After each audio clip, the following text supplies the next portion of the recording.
Eu vou falar um pouquinho da Parashá Vayetze. Está no Gênesis, Bereshit 28, versículo 10. Ela vai até o 32, 3. Mas eu não vou ler tudo, tá? Então, Parashá Vayetze. E Jacob saiu de Beersheba e partiu na direção de Harã. Ele chegou a uma planície e passou a noite ali, pois o sol se pusera. Ele pegou uma pedra do lugar, colocou-a sob a cabeça e deitou-se para dormir. Sonhou que ali diante dele havia uma escada apoiada no solo e seu topo alcançava o céu. E os anjos de Adonai subiam e desciam por meio dela. Então, repentinamente, Adonai estava em pé perto dele e ele disse: Sou Adonai, o Deus de Abraão, seu pai. Aliás, seu avô, né? É seu pai, mas é avô, tá? E o Deus de Isaac, esse é o pai mesmo. Darei a você e a seus descendentes a terra sobre a qual você está. Seus descendentes serão tão numerosos quanto os grãos de poeira da terra. Você se expandirá para o oeste e para o leste, para o norte e para o sul. Por meio de você e de seus descendentes, todas as famílias da terra serão abençoadas. Veja, estou com você. Eu o guardarei aonde for e trarei você de volta a esta terra, pois não deixarei até cumprir tudo que prometi a você. Pois bem, tem algumas coisas bem interessantes nessa Parashá. Claro que no Shabbat nós vamos falar um pouco mais dela, mas aqui para hoje tem uns assuntos interessantes. Que assunto interessante. O término de Shabbat passado, nós havíamos comentado que ele Jacob, havia recebido a bênção do pai, tá? E que ele tinha muito temor, ele não era dado a mentira, tá bom? Então é bom que a gente guarde isso. A gente aprendeu maciçamente, foi muitas palavras em cima da gente há muito tempo, mostrando que ele era trapaceiro, e a gente fica com essa imagem de trapaceiro. E na verdade, vocês viram na semana passada que não houve trapaça nenhuma, foi uma negociação. Agora, Nenê, faz um favor para mim, pega aquele ventilador, vira mais para cá. Não, o bicho anda. Agora nem não parar. Coloca um pouquinho e então beleza. Não, mas coloca só ele virado para cá, para ir lá dentro, para a gente ajudar. Eu sei, ajuda, mas já tá bom assim, já facilita um pouco. Pois bem, agora, depois que aconteceu essas coisas, todo mundo sabe que ele teve que fugir, porque o irmão queria matá-lo, não é mesmo? Uma história bastante conhecida. Quando ele está saindo, o Esaú, ele pede para o filho dele ir atrás para matá-lo, para matar o irmão, para matar o tio, né?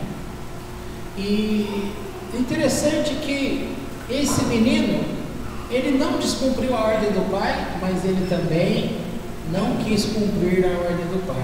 Ele foi se aconselhar com a mãe. E a mãe tratou de tirar da cabeça dele esse negócio de matar o tio. Ela disse: olha, o seu tio é um homem experimentado, de guerra, né? Não vai ser fácil não, é mais fácil que ele matar você. Não vai na onda do seu pai. Na gíria, ela pode ter falado assim. Mas ele, para não desobedecer ao pai, ele foi. O que ele fez, portanto? Ele tirou do tio, ele tirou de Jacó o tesouro que ele estivesse levando. O que ele estava levando, ele pegou e deixou ele nu, sem roupa. Com isso, ele entrou no rio, e no que ele entrou no rio, ele orou a Deus pedindo que o Eterno providenciasse recursos para ele, porque ele estava ali literalmente nu. E aí aparece um homem num cavalo, e este homem era morto. Então ele vai e pega as roupas deste homem, coloca no corpo dele e se mandou também por medo de que ele pudesse ser culpado de ter assassinato, né? A culpa por excesso. Então ele vai para onde? Para se refugiar, ele vai para Yeshivá de Shem e Eber. Ele passa ali 14 anos estudando Torá. Isso talvez você não se lembrava. Eu tenho certeza que você iria se lembrar de que ele ficou 14 anos estudando Torá, mas você não sabia esses pormenores. Esses pormenores estão no Midrash, mas no Midrash em português acho que não conta tudo isso não, né?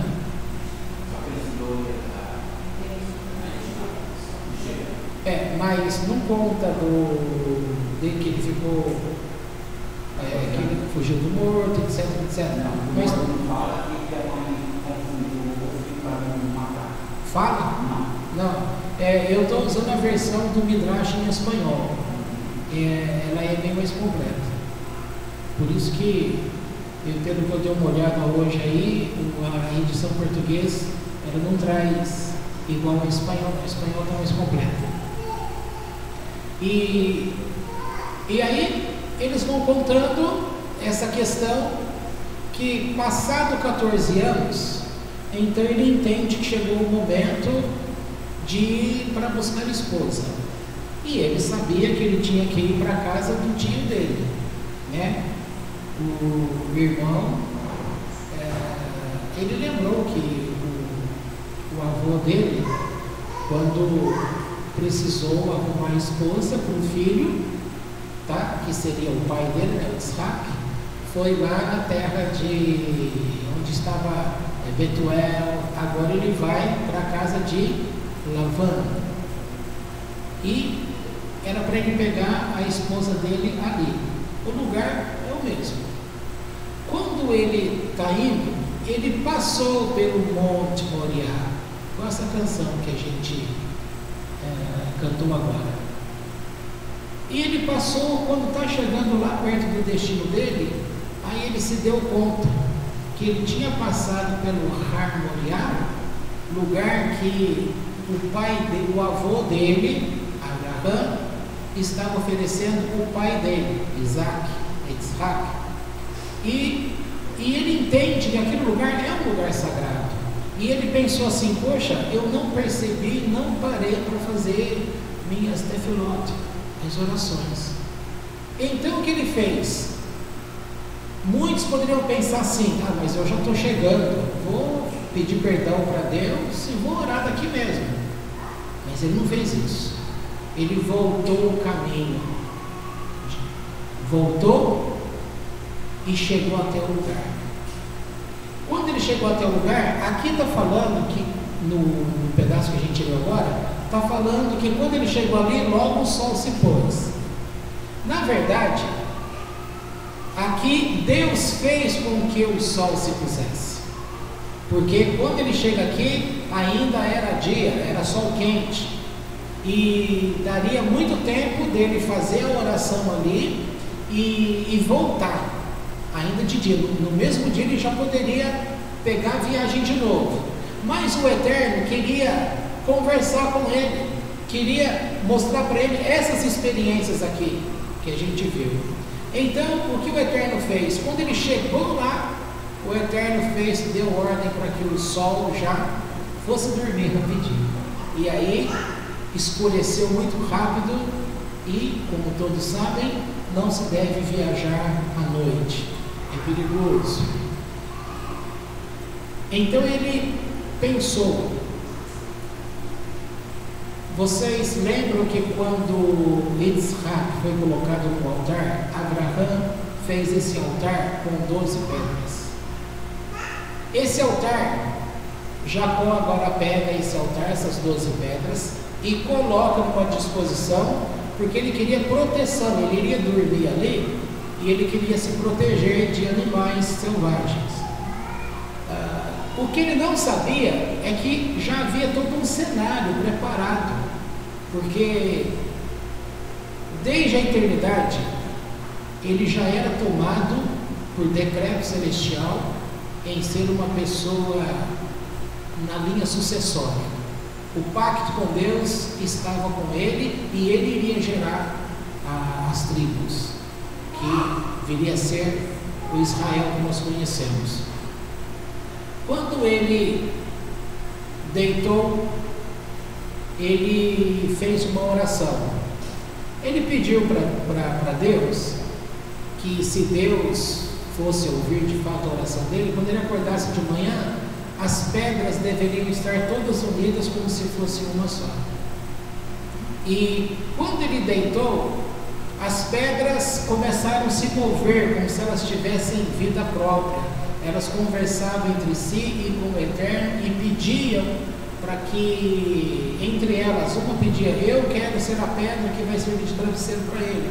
A outra dizia: não, eu que quero ser. O outro dizia. As 12 pedras foram se movendo e, quando ele acordou de manhã, ele se surpreendeu, teve a certeza que Deus ouviu a oração dele e as pedras estavam todas como uma só.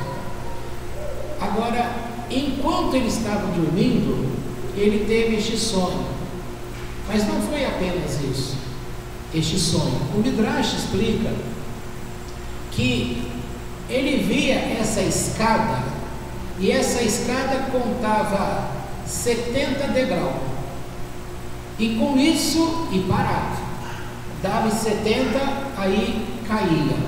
Então ele entendia, ele estava vendo o futuro da nação.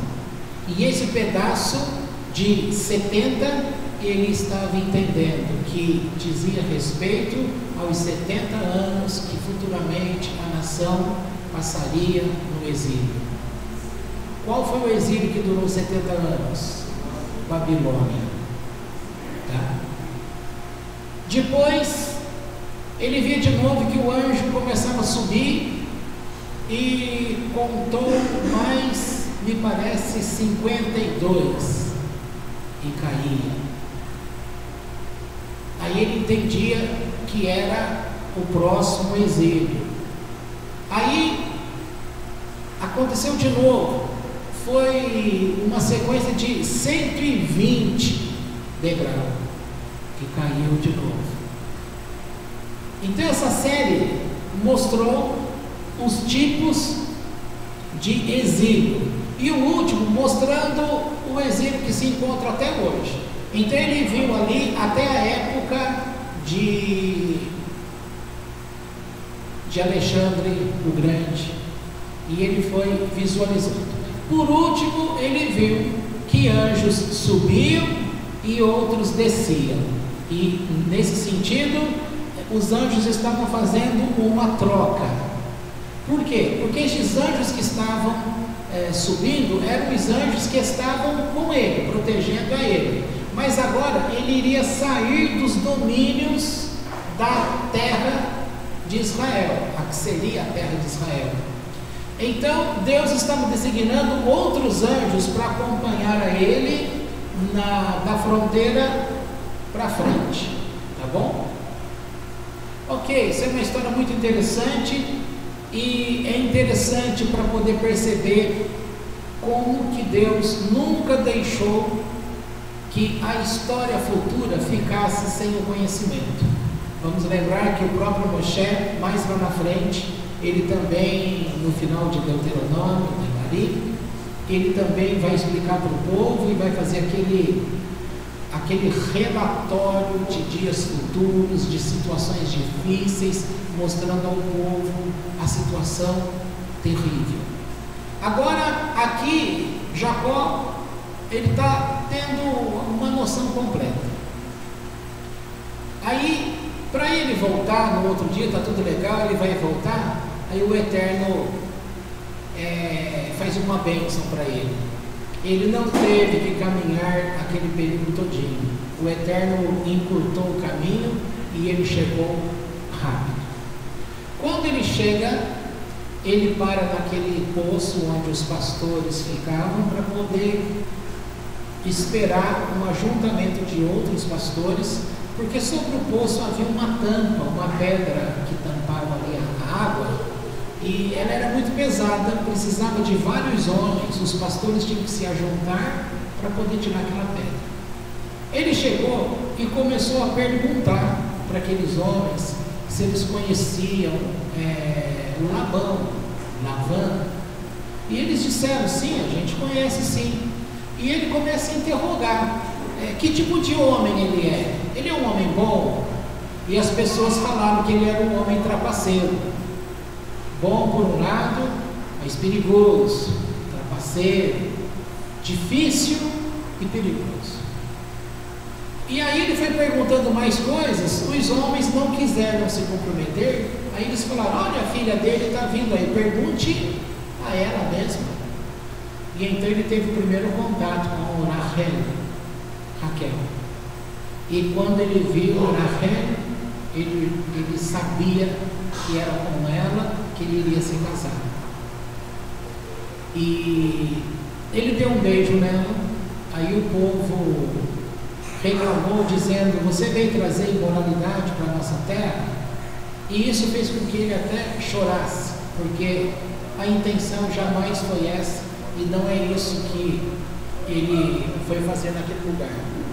Mas interessante que enquanto isso, ele sozinho tirou a pedra do lugar. Ele falou, o que vocês estão fazendo aqui, esperando? Vocês estão esperando o quê?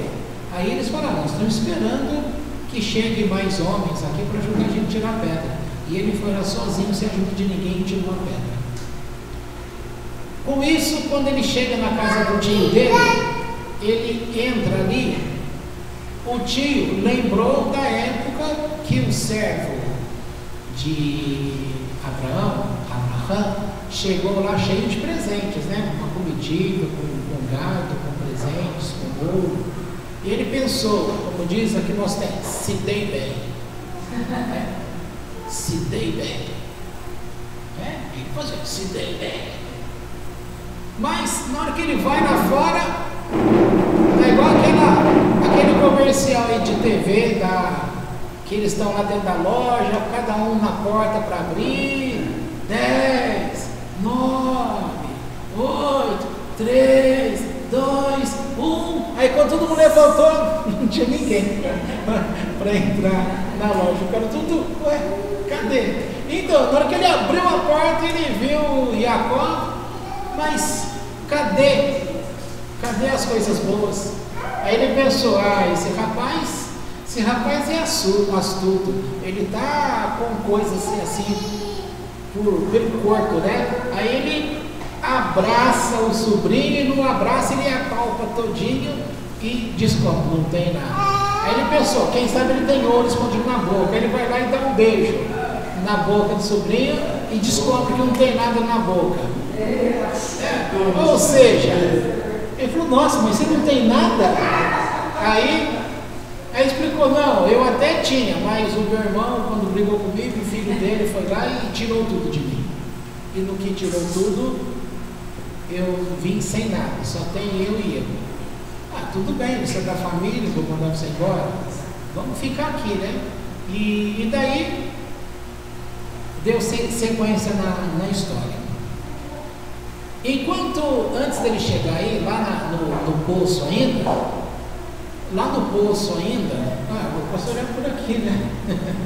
Lá no poço ainda, quando ele chorou, ele soube que ele se casaria com as 4 irmãs, e ele soube também que a amada dele iria morrer muito nova, e isso fez com que ele chorasse. De pronto, ela aceitou se casar com ele. Agora, o que é interessante comentar aqui é a gente pensar o planejamento do Eterno para a minha vida, para a tua vida e para a vida de cada pessoa. Um pedaço da Kabbalah, eu não me lembro agora quem é que disse isso, mas eu vou falar para você assim mesmo. Se eu lembrar, depois eu retomo e explico quem foi que disse. Então, determinado sábio afirma que na Torá está todo o histórico de toda pessoa que existiu, de toda pessoa que existe e de toda pessoa que ainda vai existir. Que a Torá, ela tem a informação completa de todos os fatos que aconteceram na história passada, que está acontecendo atualmente e que vai acontecer ainda. E ainda se sugere que qualquer pessoa, ela tem na Torá escrito sobre ela.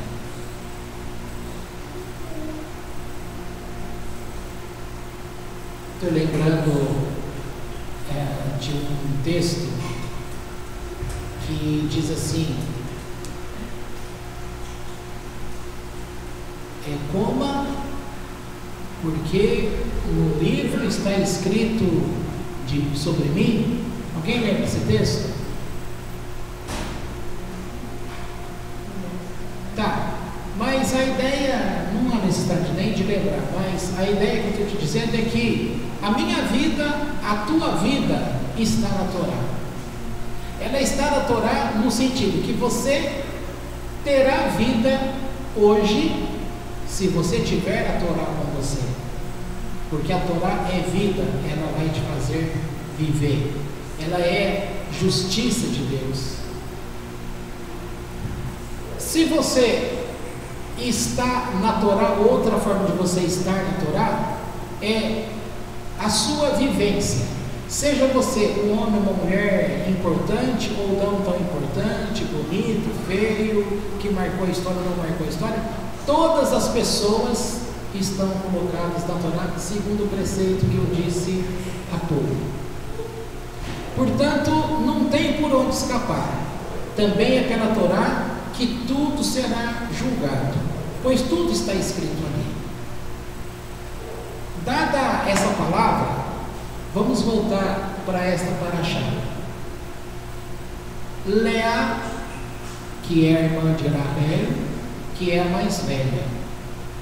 Jacó se apaixonou pela irmã mais nova, e ele já havia sido orientado pela irmã que o pai dela era um homem treinado nas falcatruas.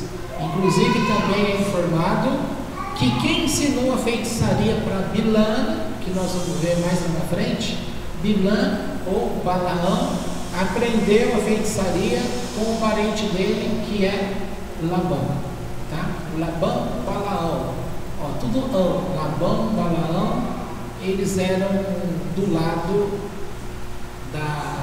o lado escuro, o lado mau, o lado de encantamentos, de fraudes. Então, Jacó já estava esperto, e a resposta que ele deu, e isso eu já cheguei a comentar aqui com vocês, que quando alguém se faz de astuto com você, e a astúcia dele vem do lado da serpente, você vai lembrar que lá no começo de Gênesis está escrito que a serpente era o animal mais astuto que havia. Então, se alguém vai usar de astúcia da serpente para com você, você tem todo o direito de também usar de astúcia para vencer este encantamento. Dependendo do jeito que se olha, você vai pensar assim: ah, quer dizer que você está falando que nós devemos também ser malandros?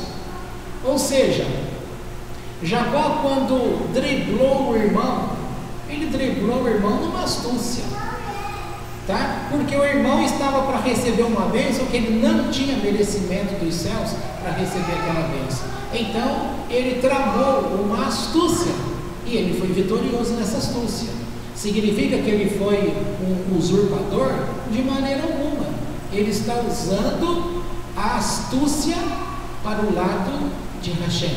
Comentei na última paraxá, acho que o Belém até comentou aqui com a gente, quando foi dito sobre o nascimento de Esav, que foi falado que ele tinha um perfil de um assassino, né? Que ele era mau.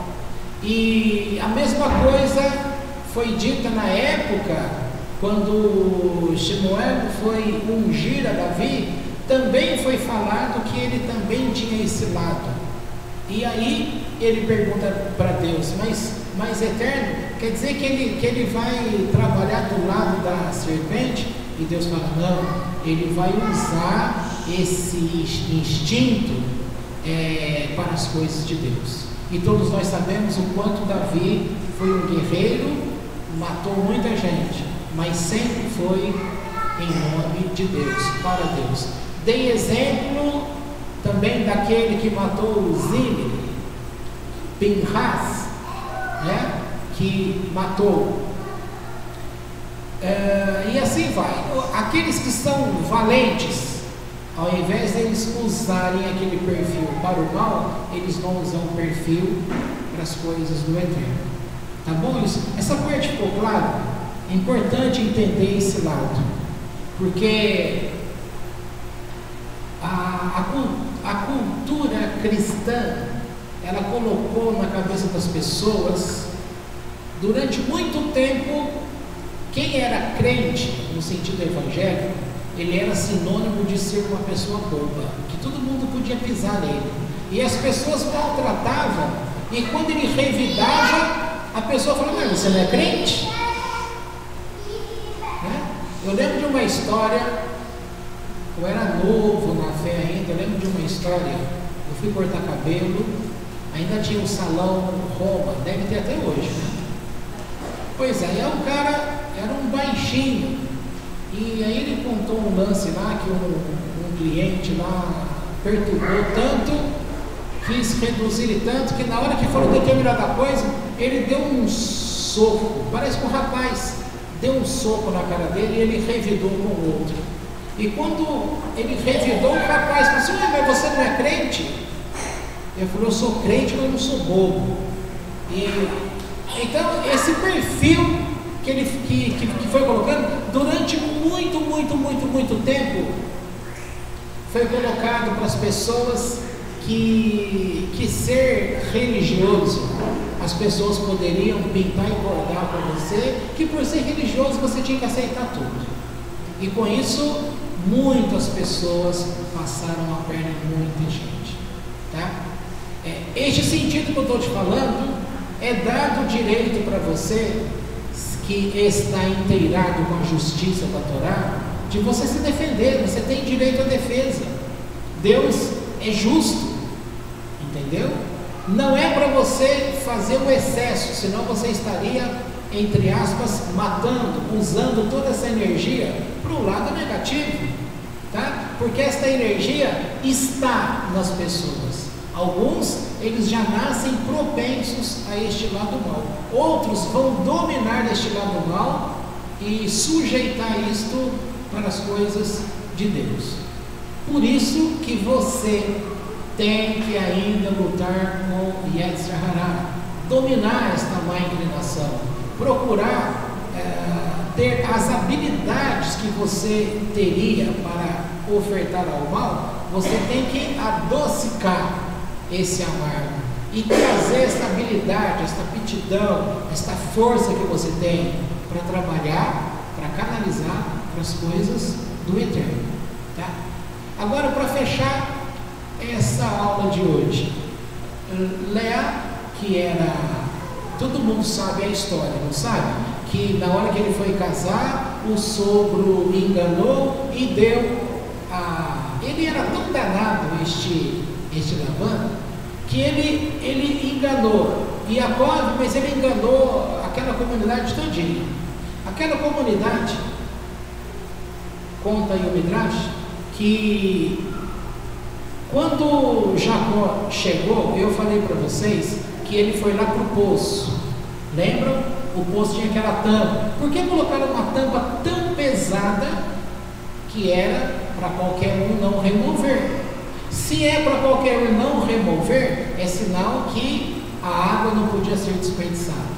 Se a água estava faltando naquela região, é porque a bênção de Deus não estava com aquele povo, justamente por causa das atitudes. Tá certo? Isso aí você tem que pensar sobre as coisas. Quando Jacó chegou e ele abriu aquela tampa sozinho, a água transbordou dali e irrigou todos os campos. Foi água em abundância que partiu, e daquele dia em diante, enquanto ele ficou lá, não tiveram problema com água. Então, quando ele pediu a mulher em casamento, o sogro dele, antes de dar em casamento, ele reuniu os homens da cidade e falou assim: vocês precisam me ajudar, a gente precisa montar um plano para que Jacó fique aqui no nosso meio, porque se ele pegar a mulher dele, ele vai embora, e todos aqui sabem que nós fomos abençoados desde a chegada dele. O que ele trouxe para nós? A água. E se ele for embora, provavelmente a fonte vai secar novamente, e nós não queremos. Portanto, ele fez um acordo comigo: 7 anos trabalhará para casar com a minha filha, mas eu vou dar a minha outra filha para forçar ele a ficar mais 7 anos, e vocês vão ter que me ajudar. E aí ele pediu, como prova de que ninguém iria dedurar, iria falar para ele do plano, ele pediu um resgate, ele pediu um dinheiro, uma joia. Cada um trouxe uma joia para Labão, com aquela história que depois que Jacó casasse, ele devolveria a joia para cada um, o dinheiro de cada um. Né? E aquele quadro famoso do Jô Soares: e eu acreditei! Eles pegaram a joia, ele pegou a joia de todo mundo e fez um casamento de luxo para a filha dele. Só que a filha que ele deu em casamento, todo mundo sabe que foi Leá. E o Midrash conta que na hora que, antes dele ter o casamento, eles fizeram um trocadilho numa canção, estes homens fizeram um trocadilho, e na canção que eles faziam ali, a canção dava oi Leá. Então ele estava dando a dica que a mulher que estava entrando com ele era Leá, não era Rahel. Só que ele não captou a mensagem deles, tá? Ou seja, os homens tentaram avisar, mas ele não captou, porque o Eterno tinha intenção, Deus estava nisso. A Leá, ela tinha que se casar com Jacó. Por que tinha? Porque desde criança essas famílias tiveram gêmeos, tá? Leá, Rahel, e lá o outro parente teve Jacó e Esaú. Em cartas que eles trocavam, eles haviam combinado que quando as crianças estivessem crescidas, a criança mais nova de Isaac casaria com a menina, o mais novo com o mais novo, com a mais nova, o mais velho com a mais velha. Se Leá era a mais velha, quem era o mais velho do lado de Isaac? Esaú. Só que Leá era uma mulher que sempre buscou justiça com Deus, amou a Deus. E ela, portanto, ela começou a perguntar que tipo de homem, que perfil de homem era Esaú.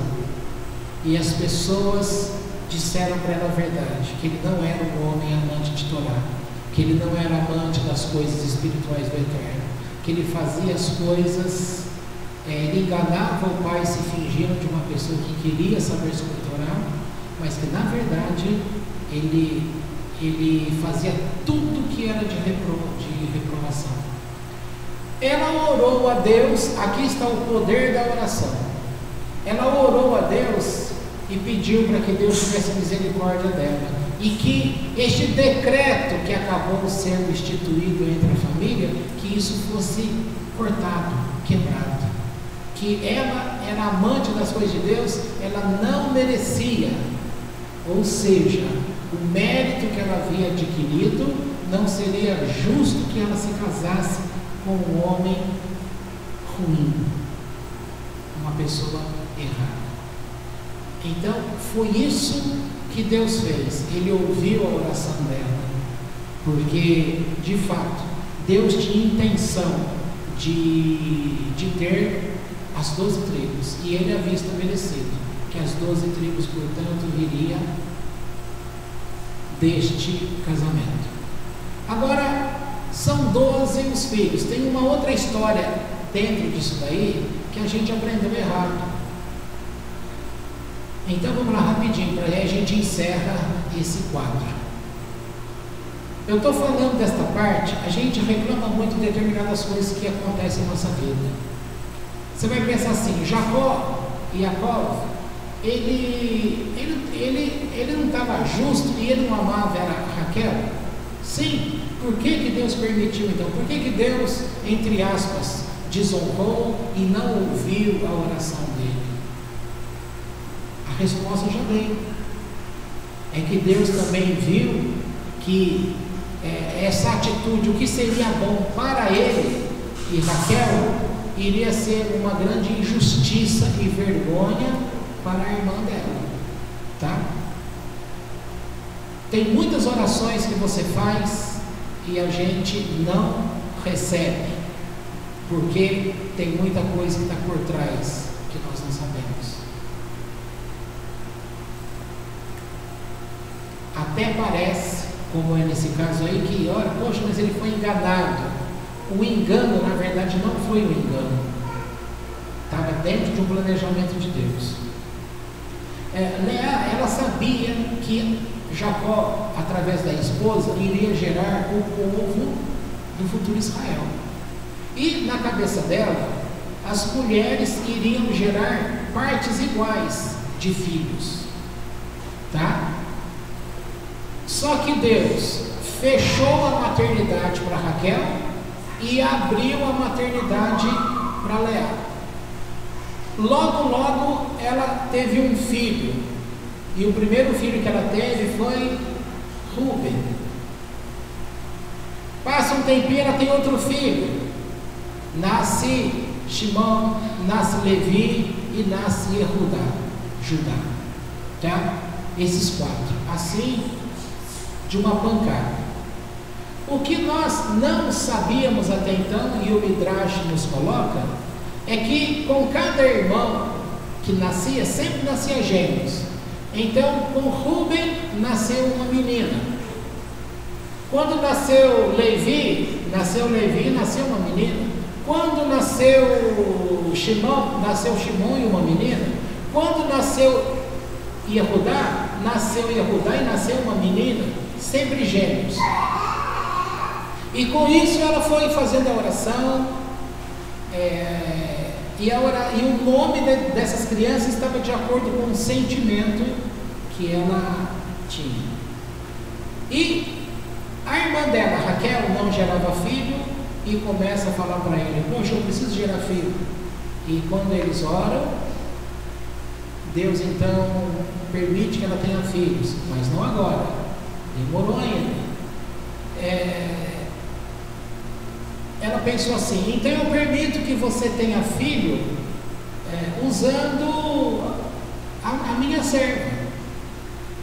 Esta serva, então quais foram as 4 mulheres de Jacó? Quem lembra? Zilpá e Bilá. Estas duas eram também irmãs, e eram irmãs de Raquel e Leá. Então eram 4 irmãs. Porém, Zilpá e Bilá eram de concubinas de Labão. Tá? Quando ela fala assim, então você vai ter filho pela minha serva. E aí a outra também quis que a serva tivesse filho. Tá? E conforme eles foram orando, aí Deus permitiu que Raquel tivesse filho. Tá? E a Raquel gerou, qual o nome da criança que Raquel gerou? José e Benjamim. Talvez os 2 mais famosos aí que vocês conhecem. E no parto de Benjamim, ela morreu jovem. Portanto, cumpriu aquele entendimento que ele teve lá no poço. Novamente, voltando aqui. Quando Leá foi contando, ela teve 4 e depois teve mais 2, 6. Então ela teve, quem mais é? Quem lembra? Eu não lembro de cabeça. Eu sei que Dan e Naftali foi da outra. Depois Gade, eu não lembro, você tem a relação aí? Quem pode olhar para mim e ver? Está aí a relação? Tá, ela teve Sahar. Não, eu quero os filhos que a Leá teve. Já trouxe aqui.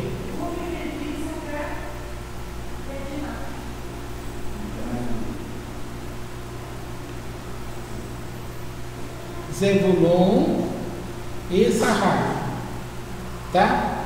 Então você pode contar, ó. Ruben 1, Levi 2, Issachar 3, Judá 4, Shimon 5, Zebulon 6. Tá? Já deu 6.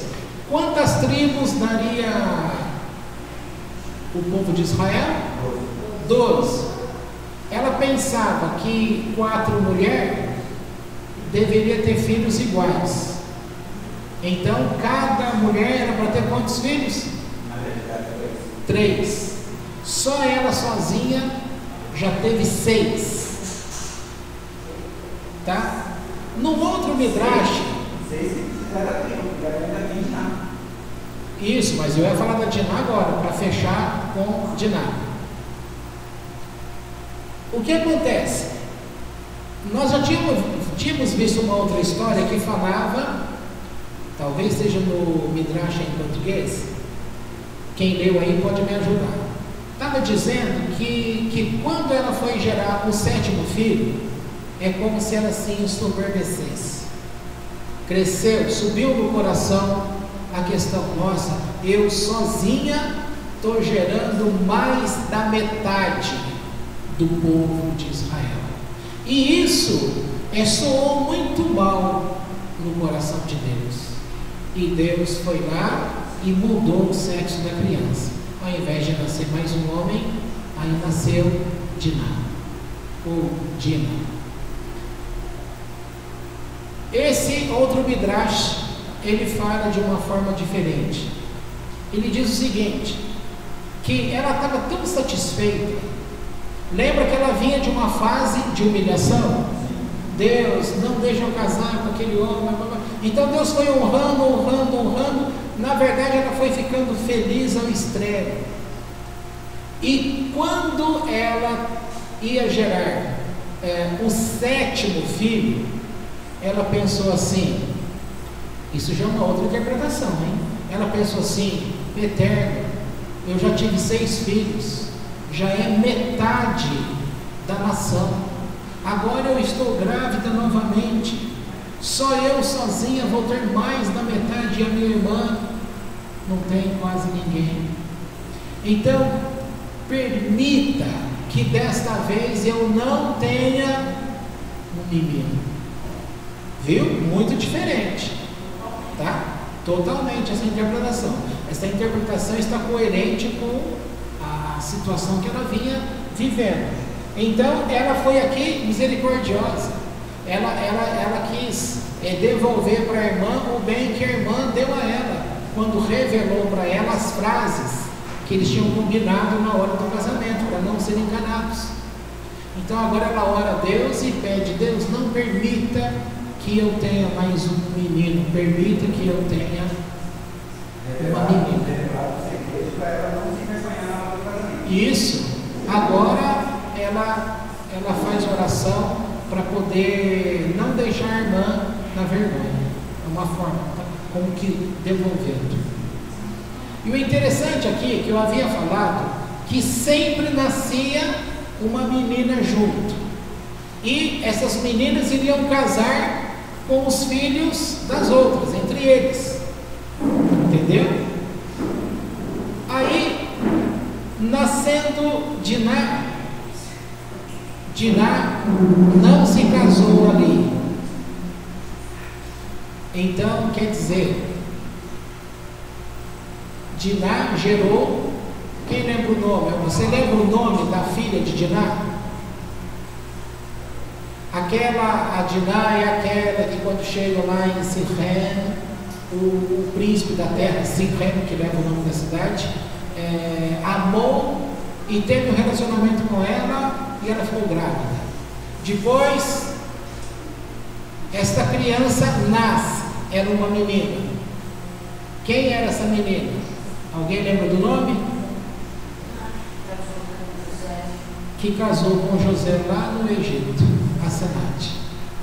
Então, quer dizer, cumpriu o combinado de lá, tá? E era justamente a filha desta filha que nasceu. Ela veio a se tornar, lá no futuro, no Egito, a esposa de José. Então veja só, para Asenate ter que parar no Egito, para encontrar-se com José lá no Egito, ela teve que ser mandada embora de casa. Tem muitas situações desfavoráveis que acontecem na tua vida, que você não entende, você fala, mas não é possível. Por que isso comigo? A gente começa a chorar, muitos amaldiçoam, por quê? Ou igual aquele desenho lá, raios, né? Tudo está na mão do Eterno e nada passa desapercebido. O que você precisa aprender é entender que há decretos divinos e eles vão se realizar. A minha posição, a tua posição é entender: a tua história está na Torá. A minha história está na Torá. E nós devemos, aquilo que estiver no nosso alcance, a gente tem que aprender a lutar com as armas que tivermos. Lutar para não sermos enganados, para não deixar a serpente prevalecer. Lutar para que, se você tem um temperamento briguento, que tem gente que acha assim: aquele que vem e conhece Deus não pode ter um temperamento forte? Pode, só que ele vai ter que usar esse temperamento forte para as coisas de Deus. Entendeu? E não ser aquele briguento que só arruma confusão, que envergonha o nome de Deus. Ao contrário. Por isso, até o teu temperamento, você tem que entender que é uma bênção de Deus. Porque se você nasceu, a tua alma veio com esta força excessiva, você vai ter que aprender a usar esta força excessiva da tua alma, a tua personalidade, a serviço de Hashem. Isso é para mim, é para você. Aquele que é paciente demais, que dá até sono, de tão paciente que é. Tem gente que não gosta, não suporta, né? Esse que tem paciência demais, ele também vai ter que usar essa paciência demais para colocar paz no meio do povo do Eterno. Então, para tudo tem um lugar. Você não pode reclamar que não há lugar para você. sempre tem um lugar para você. E você tem que trabalhar essa situação.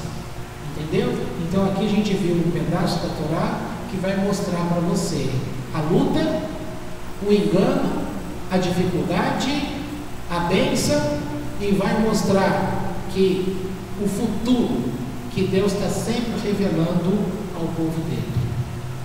Ok? Deu para compreender? Então eu espero que você extraia esses assuntos e compartilhe desses assuntos com você, para que você aprenda a ser uma bênção para Deus, do jeito que você está hoje. Combinado?